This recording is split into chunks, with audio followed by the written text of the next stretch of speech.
Kennedy was assassinated, undeniable. He was he was an unprecedented and very dynamic leader at the time, right? And there's a lot of reasons why people would feel threatened by JFK. Right. So all of that's true. We can't ignore any of that. Right.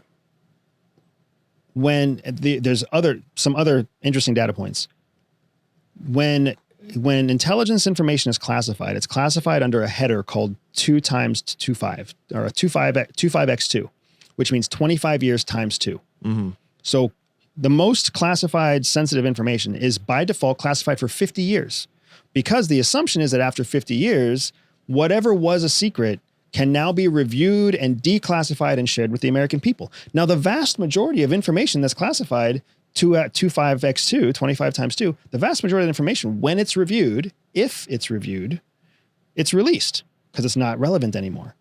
But for some reason, when his stuff came up to be reviewed after 50 years, it was reclassified again. Did Biden or Trump do that? Trump. It was under Trump, right? A certain number of pages were released, but then the rest of the file was not released. So what that means is either it's DMV style bullshit, nobody actually did it, or there are still secrets in that file that would have negative impact on American national security today. Right. Before, this is important to me because before that time period, we didn't know whether or not it was all just smoke and mirrors. Right. Now we have additional new data that suggests there really is something in that file that could harm national security. Now, does that mean that it was an American shooter? No. It could also mean that it was a Soviet shooter. It could also mean that it was a allied shooter. It could also mean that it was some sort of weird compromise. Right. It could just be the fact that they don't ever want anyone to know how to assassinate an American president. Right. We don't know, but there's still some sort of relevant secret in the JFK file. Wow. It's like, do you know that if Americans knew it broadly, it would shake our faith in the system? Yes. And that is why when you talk to me, you see the level of faith I have in the system, right? Because my foundations were rocked. My foundations were rocked. I have 2 aha moments. My first aha moment was when I went through training at the agency, at CIA, when I went through the farm, because I was one of those like kids and young adults and college students where I was like, and I'm sure you're the same way because you were a successful criminal for a while. Right. That's why I love criminals. Just so you know, I love talking to criminals because criminals are the only people who are willing to risk it all on what they think might be true, even though it's completely contradictory to what everybody has told them. Right. Right. And then you guys what history has shown. And you make but you make a ton of money, you have a ton of fun, but unfortunately the odds usually turn out against you because you're not sanctioned like we are. Right. But my point is, my first aha moment came at the agency when I went through the farm because I had all these suspicions. I was like, I don't think this is true. And I don't think this is true. And I don't think it works this way, but everybody says it does. And I had to take tests that said that this is the way it works. And I've had to follow these rules to not get in trouble, but I have to doubt that this is really how it works. And then I go to the agency and they teach me exactly how it works. And I realize that the reason we're taught all that wrong bullshit is to make sure that people who are trained know how to break the rules. Like you went to the criminal school of hard knocks. Yeah. I went to the criminal school sanctioned and cultivated by the federal government. Wow. We had the same skills. Right. I just was taught them by a guy named Nick, and you had to learn them on your own. Right. Right. Wow. But once we learned similar skills, I could professionalize my skills because they always worked. Right. And I had the best tools, the best tech, the best, people to help me. You didn't have those things. Right. You had to figure what might work, and you had to always worry about technological advances and how that was going to undermine your ability to cover your tracks. Right. Can you name, without, I don't want to poke you, the NDA that you had to sign, but can you name just a couple of things right off the bat that blew your mind when you went through the farm? So just about the capabilities of spying. Let me give you 2 things, right? I'll give you one tech capability and one human behavior capability, right? So the human behavior capability that blew my mind was something called elicitation. And elicitation is a series of skills that you can use to get someone to divulge sensitive information without you asking for it, right? Wow. So there is a predictable human response to asking questions, having a conversation, smiling, changing body position. Like there's a predictable response that transcends education, language, culture, age, religion. It's human nature. Like if I were to stop talking right now, after about 3 seconds, it would be so awkward that you would feel compelled to talk. Let's do it.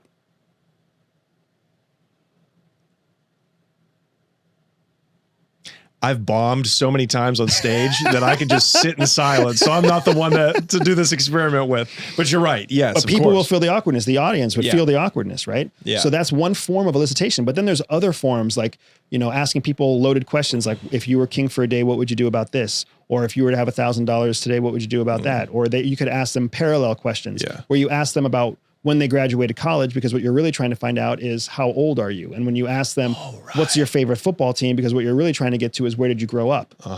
So there's all sorts of elicitation skills. And for me, we were always taught, like, if you need something, ask for it. If you want something, ask for it. And I remember growing up being like, I don't think that's true, because when I go to my mom and dad and I say, can I stay out late on Friday? They know exactly what I want. Yeah. Well, I should ask something else, right? I should ask something else so they don't know what I want. So I should say something like, hey, is it okay if I hang out with Brian on Friday night? Because maybe they'll say yes to that. But as soon as I say, can I stay out late? They think he's going to go have sex and get pregnant prematurely, right? Right. So for a long time, I thought that there had to be some kind of social dynamic that is different than what we were taught. CIA taught me through elicitation, which was just one example of the social dynamic, that was true. Let me give you a tech example. Right. I believed for a long time that you could have a cell phone, and if you turned off your cell phone, you couldn't be tracked. Or if you took out the battery from your cell phone, you couldn't be tracked, right? So if you ever wanted to get off the grid, just turn off your phone or put it in airplane mode or do whatever else, right? What I learned when I was at the agency is there are so many different types of technology on your phone that your phone can't survive. Your phone is built to survive even when the battery doesn't work. Wow. So it's always a receiver. It may not always be a transmitter. Right. So technology, there's a technology out there, I'll give you one right now, called adtech. Have you ever heard of adtech? No. Adtech means advertising technology. Your phone serves you advertisements. Yeah. And those advertisements relate to two things that you've searched in the past and locations where you are. Oh, right. How does the ad tech know where you are? Yeah, how the f does it? But can't you turn it off? You can turn your location off. You can turn your location off, but turning off your location does not turn off your ad tech. Right. Because your ad tech can still know where you are. Because for the advertisers who pay money to be presented to your phone, the technology still wants to collect their money. So if you turn off your location, if you were able to turn off your ad tech, then they would no longer be able to advertise to you on behalf of the advertisers. They would lose money. Right. So instead they leave your ad tech on, you turn off your location, and then they still serve the ad to you as an amalgam. Yeah. But they don't serve the ad on your actual device. And I wonder where they got that technology from. They would get that technology from, and here's the thing that everybody needs to understand. New technology, you name the technology. New technology is expensive. Yeah. The first buyer for new technology is the federal government. Right. Because the first thing they want to do is test it for national security capability. Right. So when ad tech came out in the public sector, it was already available to law enforcement, military, and us long before that, right? Just in a more rudimentary form. Now, what about NSA? What about like some current events? Like, do Americans really have any rights to privacy? The privacy question is relevant, but it's tied up in legal definitions. So yes, Americans have a right to privacy from their government. But what happens is you waive your right to privacy from commercial entities. Right. So whenever you sign up for Verizon and you pay for a Verizon plan and you share your contacts with Verizon and then all those apps that you download, right, where you click yes, yes, you can use this. Yes, you can share my location. Yes, you can access my contact list. Every time you hit yes, you're giving away your privacy to Verizon or to AT&T or to T-Mobile. So then when the federal government wants information about you, They just buy it from Verizon. Right. And does that not fly in the face of the TikTok ban, where they're like, the Chinese can, they set up this whole app to spy on Americans? Can't they just, the Chinese, a foreign government, also just buy Americans' information? The difference between TikTok, the reason TikTok is such an issue in the national security sector isn't because it's collecting your information. It's because of what it's doing to feed you information. The TikTok algorithm is outside of our control. So we don't know why it's choosing to feed us what it chooses to feed us. And I'm sure if you've ever used TikTok, you've seen it where you're like, why am I seeing this? Right? When you're looking at Facebook or Instagram, it's much less often that you look at something and you're like, why am I seeing this? Well, but clearly the market, more people like what TikTok is doing with the algorithm. That's why it's the most used social media app. Or what people like is the constant distraction. So what do you make of this ban? I think the ban is wise. Really? I think the ban is wise, and I'll tell you why. Because we need to be more aware of now. I can understand that when Facebook and Instagram and even LinkedIn, when they all came on board, Twitter, when they all came on board, social media was new to us. Nobody had ever known what it was like to scroll, like, dislike, share. All that was new. Well, now we've had a decade to learn what scrolling behavior does to us. We've watched the demise of our social engagement, the increase in anxiety, the decrease in paying attention, the work impact of constant like scrolling and getting sucked into technology. It's very similar to 1950s cigarettes versus 1990s cigarettes. We learned that they're bad for you. And then the thing that killed cigarettes was the taxes. Legislation. So now what we've learned is how negative social media can be. TikTok has the dual negative impact of one being the next evolution of stupid scrolling. You don't even actually have to scroll, right? It changes. It just feeds you constant distraction without any real meat. But then on top of that, it's also owned by a foreign corporation. So we don't control the actual algorithm that feeds you. So when it knows that you're a 34-year-old male who's a professional, it can feed you a line of content that China wants to feed a 34-year-old professional. But more dangerous than that is when it feeds an 11-year-old.